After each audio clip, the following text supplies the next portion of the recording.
Ladies and gentlemen, we are hanging out in the basement. That's BASSMINT with a master luthier. Tell us your name, sir. Mike Koontz. Mike Koontz, the man. For those who don't know, this is a master luthier. Been repairing guitars for some of everybody. He's recognized as one of the best, and I'm gonna let him talk about that in a minute. But sitting in on the interview, also we have a Cleveland bass player. Tell us your name. Nikki Shrees. Nikki Shrees. Yes. Who's just getting down on that little piece we just did. Yeah. We also had Cynthia Willis, another Detroit bass player and a basement alumni.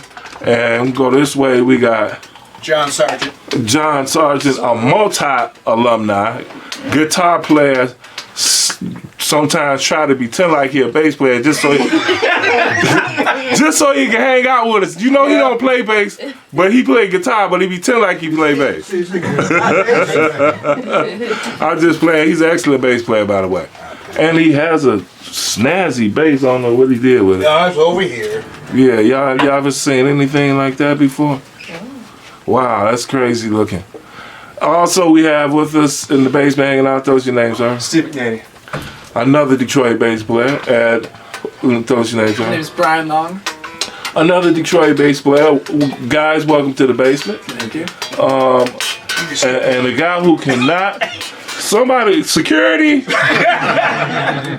We got another with this monster bass. As the Pope would say, put it in and slide it on through. Yeah. Slide it on. Another Detroit bass player, Mr. James Formay. Doing. And we also have a father of a bass player. Jack Long, limo driver for Brian. Yeah. That's awesome. We have over here hanging out with us. Tell us your name, sir. Oh, me? Yeah. Oh, y'all know me. No, What's your Mike name? Rich here. Mike Rich, I'd like to thank you for providing us with that fine amplifier that all of us will be able to play through. Next time, let a brother have some bass, man. Okay? It's called active electronics. Okay.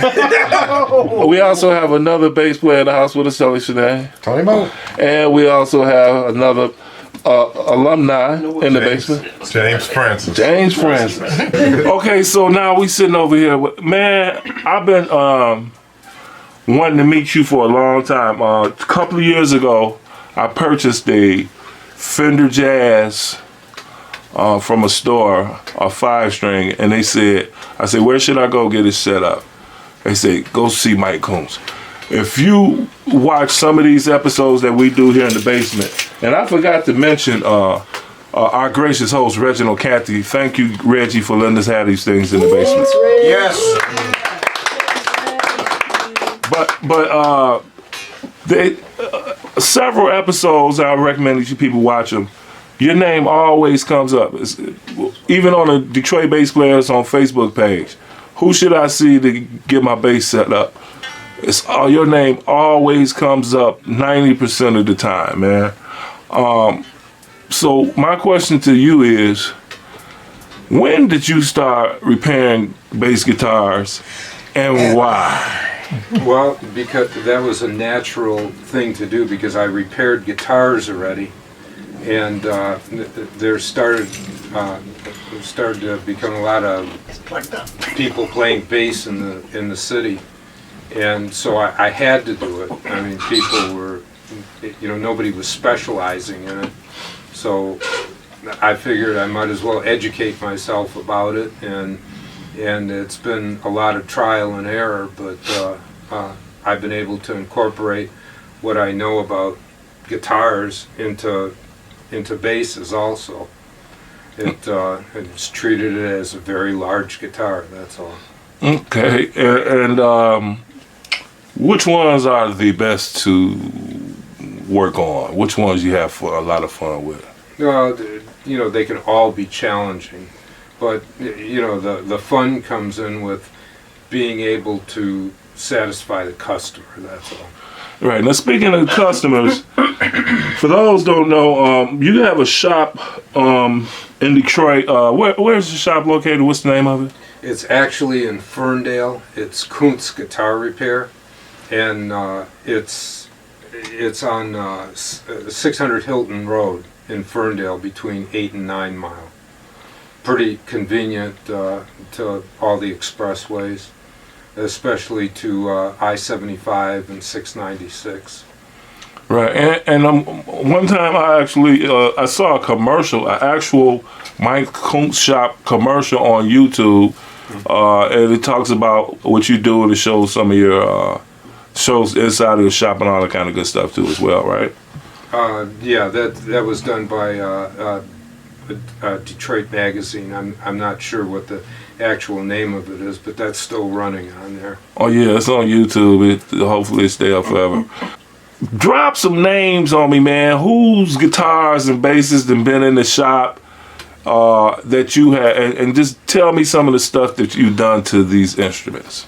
I hate even dropping names. Yeah, isn't that a secret? It's That's why I said drop some names. it off the top of my head, I probably couldn't even remember half the people that I've done, but you have to remember that a lot of times when I get these instruments of famous people, and it's mostly their techs and their roadies that are bringing these things in. I mean, you know, I can say everybody from Jack White to Bob Seger to you know, just a number of people. I can't even remember half. I can't remember right now even 1/10 of people that I've done work for. But I don't even really think that's important, because the important thing is that I'm able to service, you know, the bass players of the city and the guitar players of the city, and try and satisfy them to the best of my ability, and that's really what counts. Not doing things for, you know, big names. Yeah. Okay, so what are some of the type of the work that you do on bass guitars that people request? I do everything from refretting basses to custom electronics, making custom nuts with custom spacings. I've even redone some of the headstocks to convert 4s to 5 strings, and you name it, I've done it. Neck repairs. Wow. Okay. Well, I got a bass, man. I want you to take a look at. Could somebody? Where's this is my 5-string. Now, if I brought that bass to you and said, I want my action low, as so low that they almost the strings are almost touching the frets or the neck or the fretboard, what would it take to, that you can tell me if it's not a trade secret, what would it take to get that action down, way down there? I mean, what would you do for me? Well, the action is fairly low on it as it sits, but if you wanted it even lower, the main thing that you would have to consider is how level the frets are, how the neck is adjusted. I'd even ask, you know, what type of music are you playing? Are you playing Gospel? If you're playing gospel, you're playing for church. Yeah. You would most likely, the first thing that you would do with this would be to straighten the neck as straight as it can be, and then you would most likely level the frets, because that's the secret to having these instruments play low, is to have a completely level fingerboard with completely level frets, and that way you can play as low as the vibration pattern of the string would allow you to play. That's called amplitude. The vibration pattern of the string is what would limit you to just having the strings just sitting on the fingerboard, just about. That's awesome. Now, folks, in case it passed over you, he said frets. Those frets are very important. Have an even frets, and sometimes I've heard it requires shaving them as well. Is that true? Well, it's leveling. That's the same thing. People use those terms Interchangeably. Interchangeably, yes. Mm-hmm. Okay, and how long, if I wanted to get it set up, if I brought it to your shop, how long is the waiting list, and how long do you have to keep it in your possession before I can get it back? Generally, with a fret level, it's about a week. Sometimes, when things are really going fast at the shop, sometimes we can get it within 5 days, but a week is a reasonable expectation. Yeah, so I gotta have another base on the side in case I'm gigging, right? Kind of. I mean, I get between 20 and 30 phone calls a day, just for various requests, and I have customers in and out at the shop, and it can be pretty unnerving over there. So, like I said, a week would be reasonable to expect the instrument back. Okay, that's awesome. Well, man, you know what? I really didn't want to keep you, but I'm so glad you came in the basement. But I got a couple of more questions, and maybe Let's sneak one in. maybe we get some questions from our panel basis. Do you have a website or anything? I don't. That's because mainly I don't even have the time to even get on the computer. My son does some things for me, but I don't really have a website as per se. Anybody is welcome to call me at the shop. What's the shop number? The shop number is area code 248-545-5460. And they can call me from 1 to 8 o'clock Monday through Friday, 12:30 to 6:30 on Saturday. And no matter what I'm doing, the phone will be answered. Okay, that's awesome. Now, can we take some questions from some of our fine bass panel here? Sure.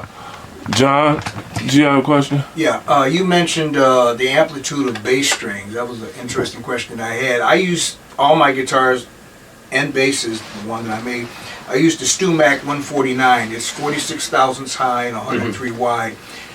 For bass, what's the lowest fret thousandths you would take it to for bass strings? Are you talking about leveling it? In terms of leveling or Thank you. yeah, you said, you mentioned string amplitude. In other words, a large mass string is going to vibrate more than a guitar string, and particularly under aggressive playing. So, how far would you go down? Well, I would choose, number one, I would choose the frets according to what you're going to be playing with it. Whether you're going to be slapping and popping, whether you're going to be playing flat wounds or ground wounds, round wounds, and all that has to coincide with the fret size. If I were playing flat wounds, I would have a much lower fret because you don't really need a high fret. Okay. You're not looking for that well-defined treble. It's more for jazz. Or, Yeah, exactly. Okay. And with any fret, whatever fret that I choose, when you're done leveling, you want the minimum amount of material taken off of it, and you still want to be able to round the fret off, make sure that it's round on top, so that you got a nice solid focal point for the string to hit for that note, for that particular fret. You don't want it. You don't want it sitting on a flat surface, and you don't want it sitting on a school bus top. Yeah. Okay. All right, anybody else have a question? Of the string materials that are available and types of gauges, things like that, are there any that are particularly notorious for eating frets? Whenever you start going with these harder alloys like cobalt and stainless steel and things like that, that's going to accelerate your fret wear. The only nickel, a nickel formula string kind of coincides with the hardness of the fret. So the wear on the fret's going to be minimal with regular nickel strings, but people want that pop, they want that treble, they want that crispness of the string. So, hence we have all these other, alloys. And a lot of it depends on the manufacturer of the string as to how they finish that outer wind and how smooth it is and how polished the outer wind is. The more polished it is, the less wear you're going to have, because the less it's going to abrade and dig into the top of the fret. So if you are going to play cobalt or stainless steel on any of the manufacturers, try and find the smoothest, I'd say the shiniest stainless steel, that you can find. And then that way you won't be eating the fret as rapidly as you would with the with the grainier type of wind on the string. That's awesome. I had one for you. I'm sure over the years you've had a lot of people bring in a lot of instruments, and a lot of them you almost feel like they have a soul. There's a story behind them. Yeah. Have you ever had someone bring in an instrument that even though you knew they couldn't afford it, you knew in your heart you just had to fix it and get it back in their hands? Oh, I've done that too many times. That's why I'm still poor. Anybody else have any questions? Yeah, I got a question. A lot of the cats, you work with their instruments, and in some cases you can tell who a person is by their just playing.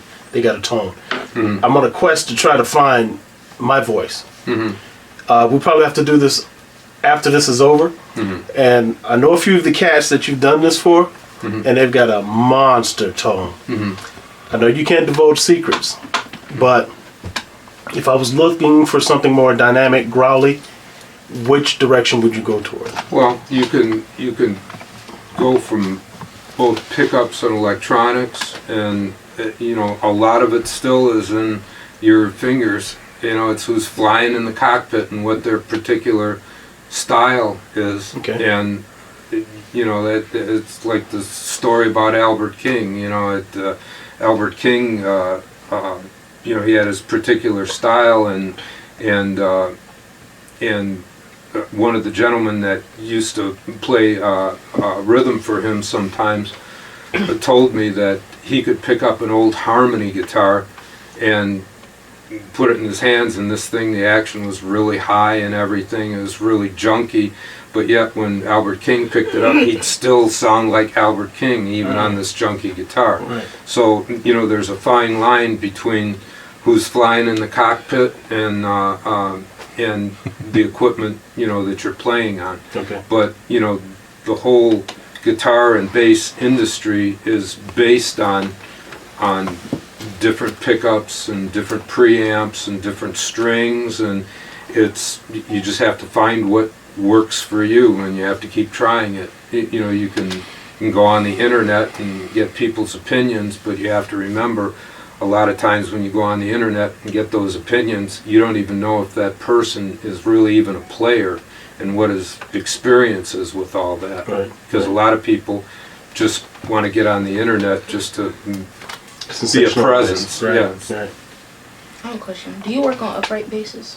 I don't. But I have a gentleman that does work for the symphony, and he's been doing it for as long as I've been repairing guitars and basses. Okay. And I can give you a referral for him. Well, go ahead. Let's have a referral now. Yeah, his name's Jeff Branch. Okay. Yeah, Jeff Branch. In addition to working on guitars and basses, he also works on violins and uprights and cellos and just bowed instruments. That's awesome. Anybody else? Do any custom work? I'm looking to have a solid maple fretless neck. When you talk about custom work, I can make you a neck. Okay.